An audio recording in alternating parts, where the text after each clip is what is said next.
Au lac Saint-Jean, où était située une île nommée La Motte, y vivaient des gens en harmonie les uns avec les autres. Ils étaient tous bien chaleureux puis bien joyeux. Les intrus qui venaient d'un autre territoire devaient se rendre en bateau, donc cette île était un petit peu genre coupée du monde. D'année en année, des pêcheurs commençaient à disparaître. À chaque sortie de pêche, ils ne revenaient jamais, sauf leurs canots, mais ceux-ci étaient vides. La deuxième rumeur, c'était que leurs heures pour rencontrer Dieu étaient arrivées. Et la troisième, c'était la plus courante, c'était celle de la sirène. Personne ne savait qui avait donné cette théorie-là, mais tout ce qu'on savait, c'est que tous les pêcheurs qui revenaient à l'île La Motte étaient tous traumatisés à vie et devenaient fous. Un jour, un jeune garçon prénommé Jacob, qui était fasciné par la pêche, alla pêcher avec son meilleur ami Samuel.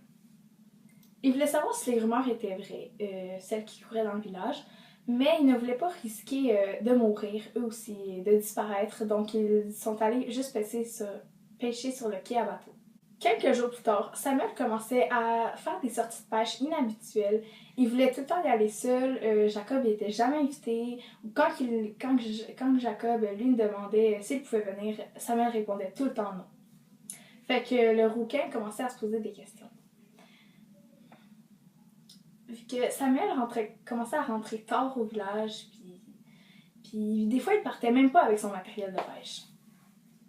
Près de 3 semaines plus tard, Jacob décida de suivre son meilleur ami pour voir ses activités nocturnes. Il était 21h30 quand Samuel s'en allait une fois de plus. Jacob commençait à le suivre. Jacob remarqua que Samuel n'avait même pas son matériel de pêche, fait que ça confirmait ses doutes. Samuel ne pêchait pas, mais il faisait quoi? Samuel prit le seul chemin que les deux amis prenaient ensemble pour aller à la pêche. Jacob le suivait tout le temps avec une certaine distance entre eux pour ne pas se faire remarquer. Tout à coup, le soupçonné prit le seul chemin qui allait directement sur les quais, où se trouvait la barque de son père. Jacob se mit à courir car il avait un très mauvais pressentiment. Il voulait empêcher son ami d'aller sur le lac, vu les dangers qui y couraient ces temps-ci. Mais il arriva trop tard. Samuel était déjà parti sur le petit bateau, non loin de l'île, alors Jacob pouvait tout de même l'espionner. Soudain, il voit une créature qui ressemblait fortement à une femme. Celle-ci, elle avait les yeux rouges, on aurait pu les voir à 1 km à l'heure. Elle avait des longs cheveux noirs, puis surtout ce qui accrochait le plus Jacob, c'était sa queue. C'était pareil comme une queue de sirène. Jacob entend alors des éclaboussures. Dans la première seconde, il vit Samuel et la belle sirène s'embrasser.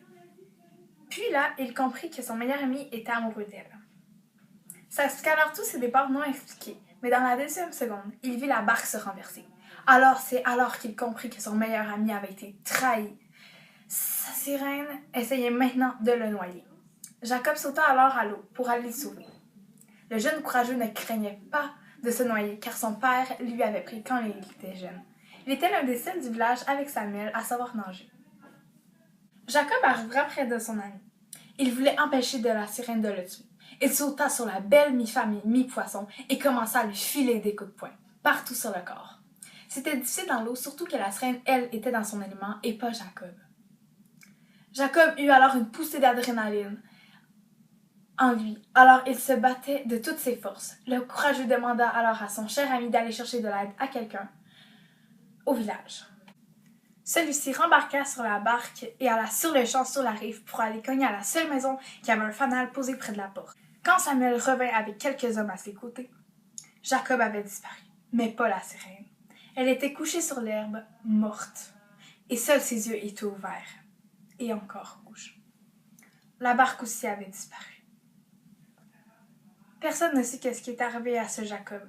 Les gens du village avaient cherché partout dans le lac.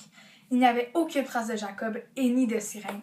C'est comme si, grâce à Jacob, les sirènes avaient toutes disparu. Les habitants du village reprirent une vie normale, mais n'oublieront jamais ce jeune garçon, car il restera un mystère non résolu.